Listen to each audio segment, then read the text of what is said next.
नमस्कार, TV9 मराठीमध्ये आपल्या सगळ्यांचं स्वागत। मी निखिला। महत्त्वाची बातमी नागपुरातून। नागपुरातील राड्यानंतर सध्या तणावपूर्ण शांतता आहे। शहरातील 11 भागांमध्ये सध्या संचारबंदी लागू करण्यात आली आहे। विधिमंडळामध्ये नागपुरातल्या राड्यानंतर गोंधळ देखील पाहायला मिळाला। तर हल्ल्याचा सुनियोजित पॅटर्न दिसतोय। पोलिसांवर हल्ला करणाऱ्यांना सोडणार नाही असा इशारा मुख्यमंत्री देवेंद्र फडणवीसांनी दिलाय। नागपुरातील राडा हे एक षडयंत्र, पेट्रोल बॉम्ब कुठून आले असा सवाल उपमुख्यमंत्री एकनाथ शिंदे यांनी केलेला आहे। सध्या औरंगजेबाच्या कबरीवरून वाद पेटलेला असताना त्यातूनच नागपुरात जाळपोळ आणि दगडफेक झाली। यामध्ये आतापर्यंत 47 जणांना अटक करण्यात आली आहे। 3 DCP लेवलचे लोक या ठिकाणी जखमी झालेले आहेत आणि जसं मी सांगितलं की यातल्या एका DCP वर तर थेट कुऱ्हाडी वार हा त्या ठिकाणी करण्यात आलेला आहे। त्यामुळे निश्चितपणे याच्यामध्ये काही ना काही एक प्रकारे काही लोकांचा सुनियोजित पॅटर्न हा देखील त्या ठिकाणी दिसतो आहे। अशा लोकांना त्या ठिकाणी त्यांच्यावर कारवाई ही केलीच जाईल। कुठल्याही परिस्थितीमध्ये कायदा आणि सुव्यवस्था हाती घेण्याची कोणालाही परवानगी या ठिकाणी देण्यात येणार नाही। आणि मी एक गोष्ट स्पष्टपणे सांगतो, पोलिसांवर ज्यांनी हल्ला केला असेल त्यांना काय झालं तरी सोडलं जाणार नाही। आणि हेही मला माहिती मिळाली की एका विशिष्ट ठिकाणी 100-150 बाईक दररोज पार्क व्हायच्या। काल तिथे एकही गाडी पार्क नव्हती। म्हणजे काय एकही पार्क नव्हती याचा अर्थ काय? याचा अर्थ काय लावलाय? उपमुख्यमंत्री बोलताय ते शोभतं का? याचा अर्थ काय की जाणीवपूर्वक नियोजनपूर्वक ही साजिश होती काही विशिष्ट समुदायाला टार्गेट करण्याची। अरे लोक तिथे जीव मुठीत घेऊन राहत होते। पोलीस येईपर्यंत असा धुमाकूळ घातला, जाळून टाकलं। संध्याकाळी जो झालेला हल्ला आहे, 3 DCP लेवलचे अधिकारी जर जखमी होतात, दगडफेक होतीये, कुऱ्हाडीने हल्ला होतोय, पेट्रोल बॉम्ब कुठून येतात? पेट्रोल बॉम्ब फेकले जातात, गाड्या जाळल्या जातात। त्या ठिकाणी मोटरबाईक, 4 व्हीलर गाड्या सगळ्या जाळल्या तिकडं। नागपूरच्या कोतवाली, गणेशपेठ, तहसील, लकडगंज, पाचपावली, शांतीनगर, सक्करदरा, नंदनवन, इमामवाडा, यशोधानगर आणि कपिलनगर या भागात संचारबंदी लागू करण्यात आली आहे। शिवाजी महाराज पुतळ्यासमोर सकाळी 11:30 वाजता विश्व हिंदू परिषद आणि बजरंग दलानं आंदोलन केलं। औरंगजेब की कबर हटाओ अशा घोषणा आंदोलकांनी यावेळी दिल्या।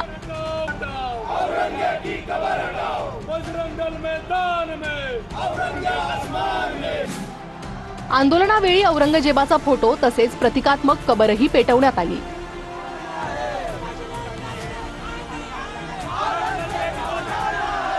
दिनांक 17 मार्च 2025 रोजी सकाळी 11:30 वाजता नागपुरातील महाल परिसरात विश्व हिंदू परिषद व बजरंग दलाच्या कार्यकर्त्यांनी औरंगजेबाची कबर हटाव असे नारे देत आंदोलन केले। हे आंदोलन करताना त्यांनी गवताच्या पेंड्या असलेली प्रतिकात्मक कबर त्या ठिकाणी जाळली। आंदोलनावेळी पेटवलेल्या प्रतिकात्मक कबरीवर धार्मिक मजकूर होता अशी अफवा पसरली।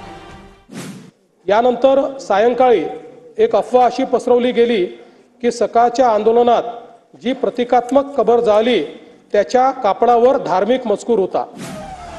सायंकाळी 7:30च्या सुमारास शिवाजी चौकाजवळ एका गटानं घोषणाबाजी केली, तर दुसऱ्या गटानंही घोषणाबाजीला सुरुवात केल्यानं हा वाद वाढला।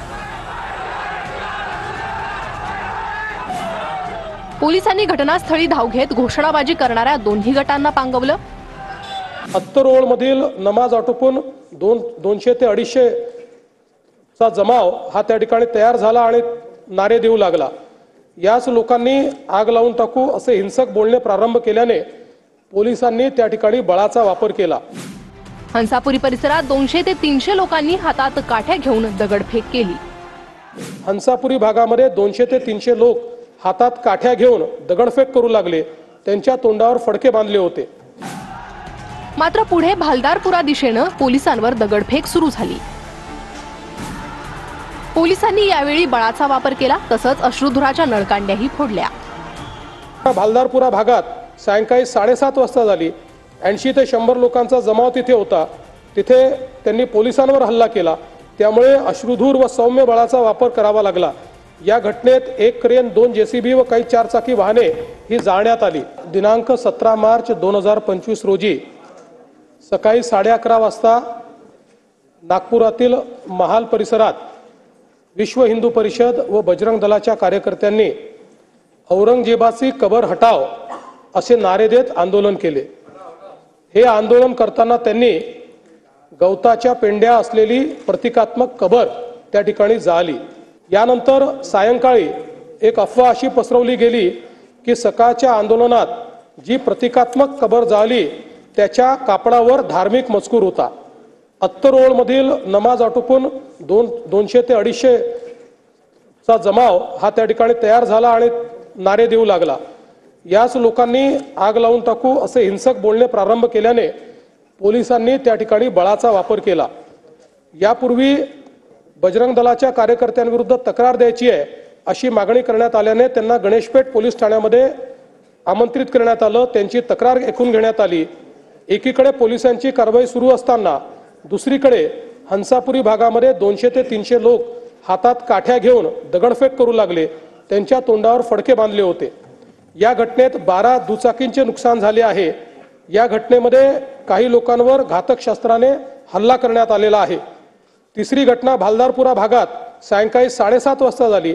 80 ते 100 लोकांचा जमाव तिथे होता. तिथे त्यांनी पोलिसांवर हल्ला केला. त्यामुळे अश्रुधूर व सौम्य बळाचा वापर करावा लागला. या घटनेत 1 क्रेन, 2 JCB व काही 4 चाकी वाहने ही जाळण्यात आली. या संपूर्ण घटनेमध्ये 33 पोलीस जखमी झाले आहेत, ज्यामध्ये 3 उपायुक्त दर्जाचे पोलीस आहेत. त्यातल्या एका पोलीस उपायुक्तावर कुऱ्हाडीने त्या ठिकाणी हल्ला करण्यात आलेला आहे. एकूण 5 नागरिक जखमी झालेले आहेत. 3घांना उपचार करून सोडले आहेत. 2 रुग्णालयात आहेत. यातला एक ICUत आहे. SRPFच्या 5 तुकड्या या ठिकाणी तैनात करण्यात आलेल्या आहेत. राज्याच्या पोलीस महासंचालकांनी सर्व CP SP यांची VC घेऊन राज्यभर कायदा आणि सुव्यवस्था राखण्याचे निर्देश